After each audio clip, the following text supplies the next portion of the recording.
Welcome to of the record. నేను సింధు.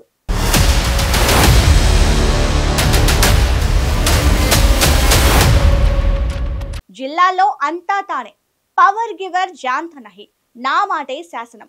ఎక్కువ చేస్తే వచ్చే ఎన్నికల్లో టికెట్ కట్ అంటూ ఓ మాజీ మంత్రి డైరెక్ట్ గా వార్నింగ్ ఇస్తున్నారట. అంతేకాకుండా ఒక్కో నియోజకవర్గంలో 2-3 అంచర్లను ఎగదోస్తూ సపరేట్ పాలిటిక్స్ నేర్పిస్తున్నారనే చర్చ జరుగుతోంది. దీంతో ఆ మాజీ మంత్రి తీరు నచ్చక కొందరు సీనియర్ నాయకులు తమ రాజకీయ భవిష్యత్తు కోసం కొత్త దారులు వెతుక్కునే పనిలో పడ్డారట. ఇంతలా సొంత నేతలనే టార్గెట్ చేసిన ఆ నేత ఎవరు? Let's watch this story.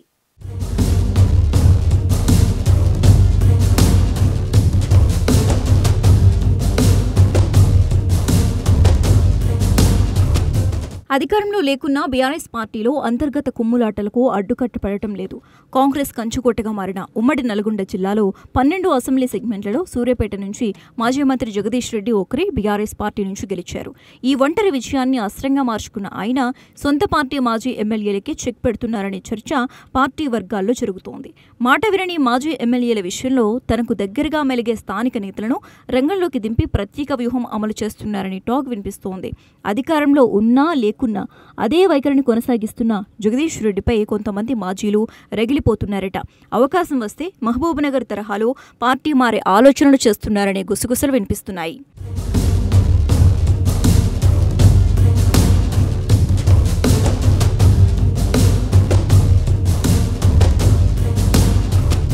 Telangana ఉద్యమం నుంచి మాజీ సీఎం కేసీఆర్కు అత్యంత సన్నిహితుడిగా పేరున్న జగదీష్ రెడ్డి తెలంగాణ వచ్చాక ఉమ్మడి నల్గొండ జిల్లాలో తన ప్రాబల్యం పెంచుకున్నారు. ఈ క్రమంలో తనతో కలిసి పనిచేసిన సహచర నాయకులను ఒక్కొక్కరిగా పక్కన పెడుతూ వచ్చారని టాక్ ఉంది.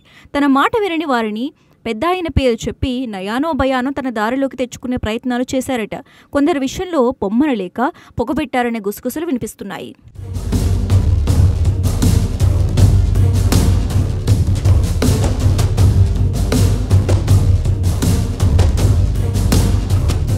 నకరేకల్ నియోజకవర్గంలో మాజీ ఎమ్మెల్యే చిరుమర్తి లింగయ్య ఉండగా ప్రసన్నరాజు అనే స్థానిక నేతను ప్రోత్సహిస్తున్నారట.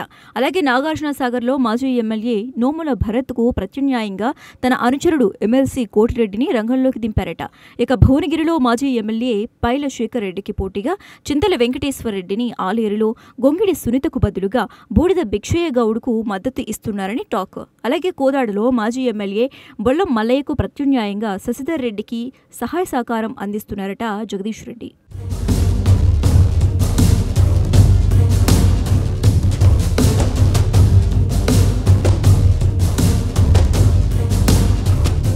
జగదీష్ రెడ్డి ఒంటెద్దు పోకడాలతో విసిగిపోయిన మాజీలు, సీనియర్ నాయకులు ఎన్నోసార్లు పార్టీ ముఖ్య నేతల దగ్గర తమ గోడు వెళ్లబోసుకున్నా ఫలితం లేకుండా పోయిందన్న ప్రచారం జరుగుతోంది.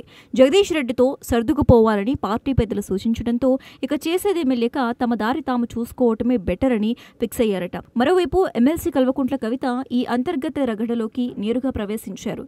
ఉమ్మడి జిల్లాల్లో బీఆర్ఎస్ నాశనం కావటానికి కారణం ఆ లిల్లీపుట్టు నాయకుడే అంటూ ఘాటుగా విమర్శించారు. కేసీఆర్ లేకుంటే ఆ లిల్లీపుట్టు ఎవరు? గత ఎన్నికల్లో చావు తప్పి కన్ను లొట్టపోయినట్లు చివరి నిమిషంలో అనుకోకుండా గెలిచిన ఆయన ఎన్నడూ ప్రజా ఉద్యమాలు చేయలేదని పరోక్షంగా జగదీష్ రెడ్డిపై మండిపడ్డారు.